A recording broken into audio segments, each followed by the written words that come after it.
So the Buddha gives quite a bit of instruction throughout the suttas, different stories here and there, about how to find a place of well-being, even in the midst of challenging circumstances. And that can be just the basic challenges of life. It's too hot, it's too cold, something's biting me, and I've got an illness, or those things. And then it can be in much more extreme situations of, even references a torture situation, if that's like the far extreme. And throughout, regardless of what is going on the outside, he's really emphasizing this practice of knowing what is happening here and now with this body and mind. So taking care of the body, but also taking care of the mind. And it's very central in the Buddha's teaching, that because everything, the way we perceive things, how we respond to things, how we believe things to be, all of these things start from the mind. And our minds, there's beautiful qualities in the mind, and there are beautiful. The mind can be used in beautiful ways, and there are also bad habits that we have in the mind, ways of perceiving, or ways we get caught and sort of snared up around an uncomfortable feeling, or a pain, or a perception of somebody else, and then everything starts to revolve around that, and then we get stuck in a sort of a cycle of a sense of me and them, and wanting and not wanting, liking and not liking, grasping and pushing away. So the Buddha is pointing to this as being the basic cause of suffering that we experience. Not the person out there that's doing something or not doing something that they should be doing, or not that, but what we're doing with our own mind in relation to what's happening in the world. And so it's our mind, our thinking mind, but it's also our perceptive, intuitive mind, also the citta. And so a key element of the practice is to get to know this, get to know what is going on, what is happening here in the mind, in the heart mind, and how is it responding to situations? Is it contracted and afraid? Is it resentful? Is it confused? Is it excited and greedy? Or is there a sense of openness and curiosity, spaciousness, and enjoyment of meeting the moment, whatever that moment may be? There's quite a spectrum of possibilities here in the heart mind, and then our job is to know what's going on and what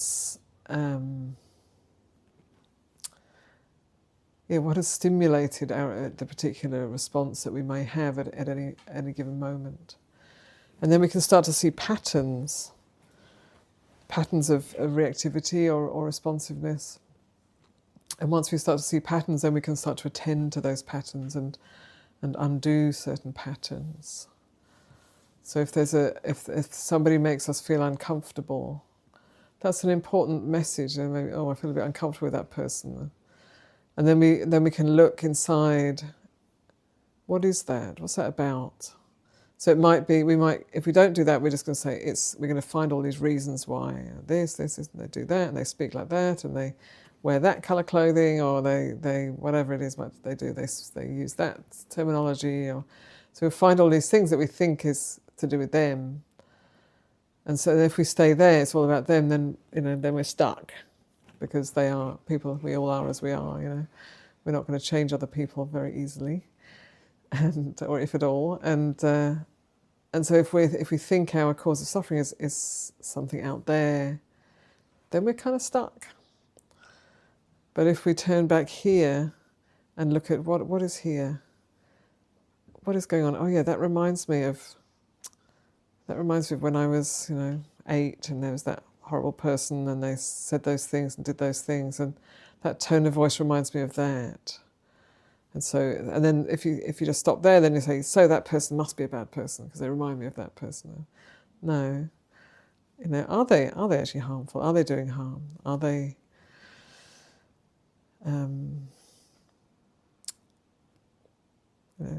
how are they actually living? So of course there are people in the world, as we know, who are doing great harm right now, and there are things, one has to be discerning and careful, not to put oneself in harm's way, and also to protect others who might be in harm's way. And then there's the sort of habitual reactiveness and responsiveness to things. So it's really important to sort of train our mind and get to really know our mind, how it responds to things, how it reacts to things, and also what brings a sense of well-being and happiness to this mind. And I'm not talking about just like the very short-term happiness of having some nice experience or seeing beautiful nature. That is also wonderful, and that's part of why I live here. But the wonderful nature piece, but a sort of a deeper happiness, a more settled happiness that's available even when conditions are either boring or difficult, or even very challenging, that one can still find a certain place of peace and acceptance, even with uncomfortable feelings, with painful feelings, with disappointing situations, with scary situations. We still need to know how to respond, on a physical way actively, and what's happening with our mind. So I had a thought came to me this morning that I hadn't had before, and it said, "The earth is taking back her sovereignty." The earth is taking back her sovereignty, and I was like, "Oh, that's great." And my first thought was like, "Oh, that's really beautiful," because I want the earth to have her sovereignty. And then, of course, we've taken so much from the earth, and we've manipulated things so much as human beings, that there's a lot to give up if that's going to be the case. If the earth is taking back her sovereignty, then things are going to change a lot. And I think we're in that process. Things are changing. There are, these major weather conditions that are happening, that are very destructive to many people and situations. And it's scary, and intense and unpredictable, increasingly unpredictable.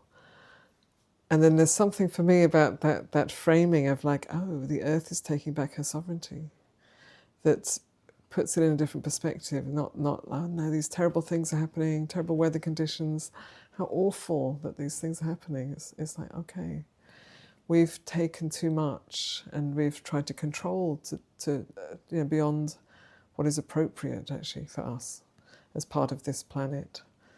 And I don't know where that thought came from. I have never thought it before, but it was like, if I can think of the situation in that way, first of all, it makes me feel more humble, actually, because I don't expect that everything's going to be the way I want it to be, and that I can put things where I can build where I want. Not that I'm going to be building, but I think we sometimes think we can build where we like, and we can do what we like, and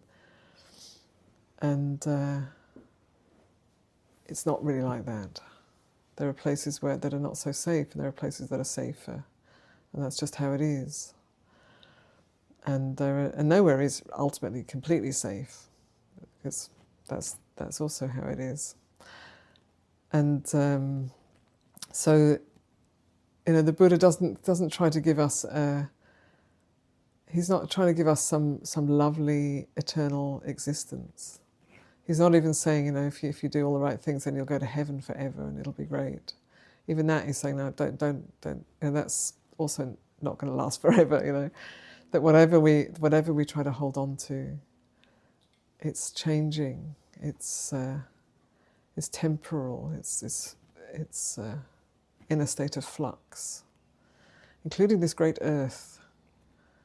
And we miss that because it seems stable enough, in some areas anyway. And so we settle and forget that, no, it's not stable. None of it's stable. None of this is stable. It's all changing. The earth itself and our bodies and the process that goes on here, getting sick and then getting well again, and there's processes that go on. And eventually this body too, we have to let it go. It won't last forever. And making peace with that truth is a source of well-being. So we often look for well-being in the places that can give us short-term well-being, but they're rather stressful on the long term because they can't give us lasting satisfaction and safety and happiness.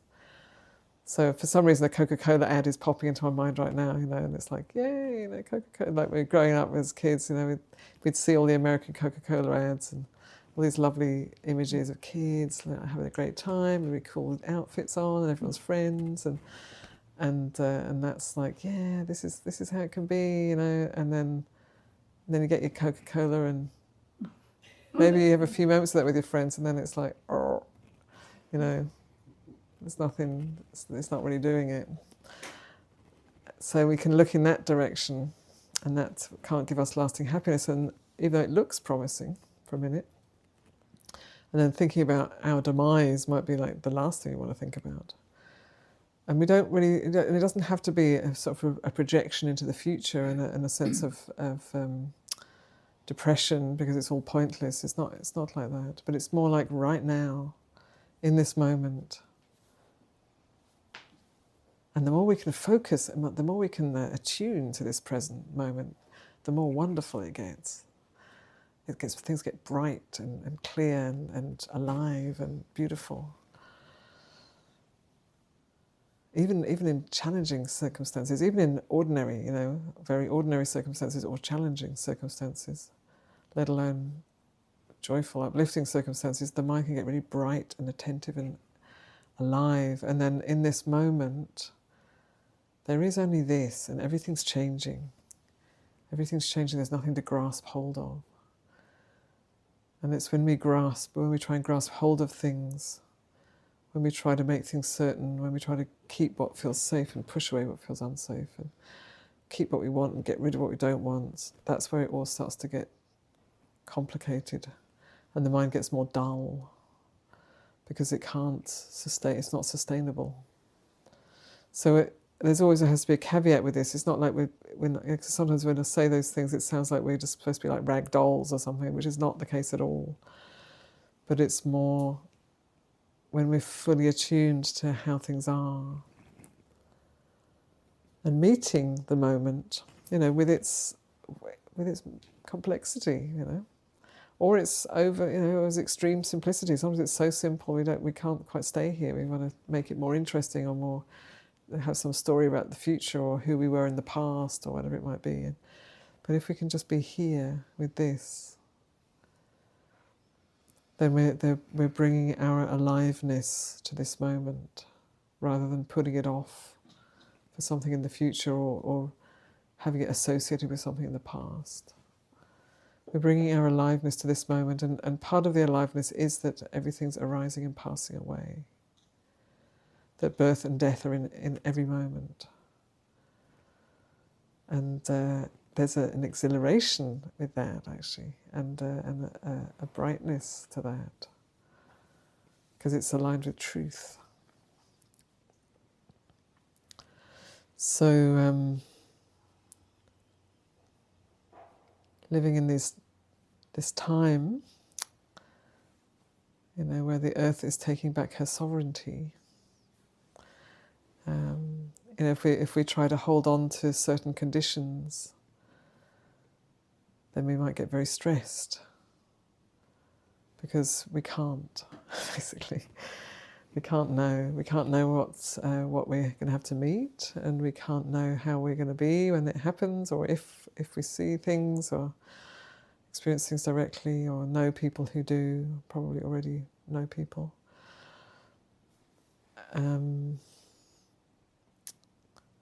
So I guess a certain coming to peace with the reality of uncertainty, making peace.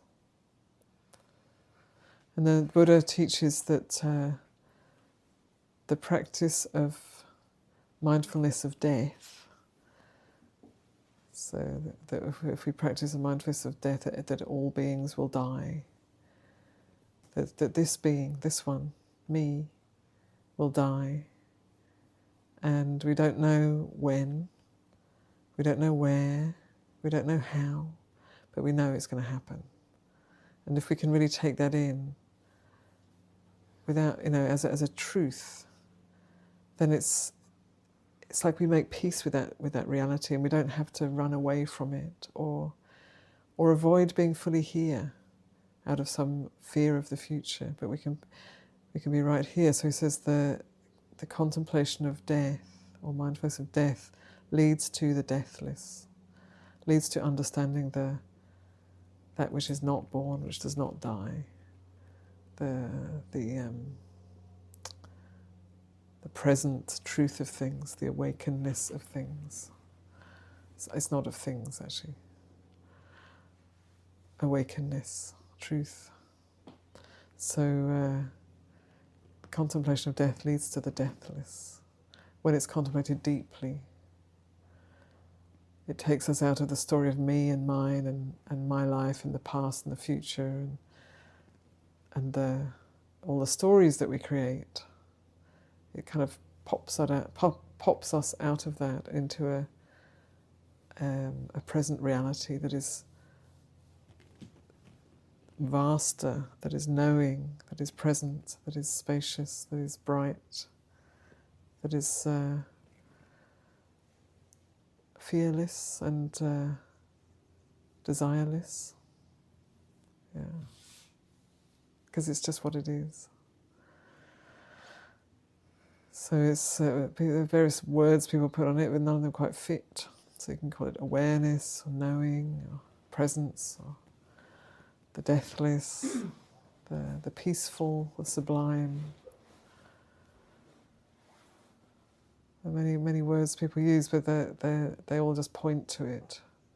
But it's another way to start to get a little feel for it is just right now in the room together. We see each other and there's a sense of connection and resonance, and then there's the space between us also and around us.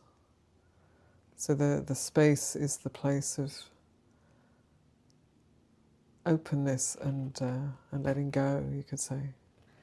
There's this sort of spaciousness that's and if that wasn't there, we'd be talking to each other like that. We'd be all squashed up against each other, and that wouldn't be very nice. Be weird. But because there's space, then there's the space that's neutral. Then then we can know we can be with each other. We can know each other within this spaciousness, this empty space. And so that's another way of getting a sense of the awareness or the knowing. It's just like that's not caught up in. It's just receiving, experiencing, knowing. Even say to receiving it, so it makes it sound like it's a something, and there's no something about it. But it's just, it is receptive, open, spacious, aware, and that experience is always here. That potential is always here, and we just forget. We get caught up. Sometimes we haven't seen it, so we don't know, and so we're just in the stories of life, and sometimes we have seen it, but we forget again and again. And so to remember again and again is part of the practice. To remember that which is, we remember to take care of our mind, our body, our relationships, our environment, all of that matters. And then there's also taking care of that which knows all of that. And one doesn't have to actually take care of it, because it's doing it doesn't need us actually. But it's more like taking care to remember, to open to this aspect of reality the spacious, the knowing, the present. And because it's within this that everything arises and passes away. And it's a place of refuge and peace and clarity, brightness. And the more we remember and recognize it and strengthen our awareness around this present, this openness to the present, then the more accessible it is, and it can be there, it can be here in all kinds of situations. And I feel that the Buddha was really strongly emphasizing this, as well as cultivating the heart qualities of loving kindness, compassion, appreciative joy and equanimity. And equanimity also sort of feeds into that spacious awareness. So those heart qualities help us to meet the challenges, internal and external challenges. And then the spaciousness gives a context within which it's all happening. And it's not affected by anything that's happening.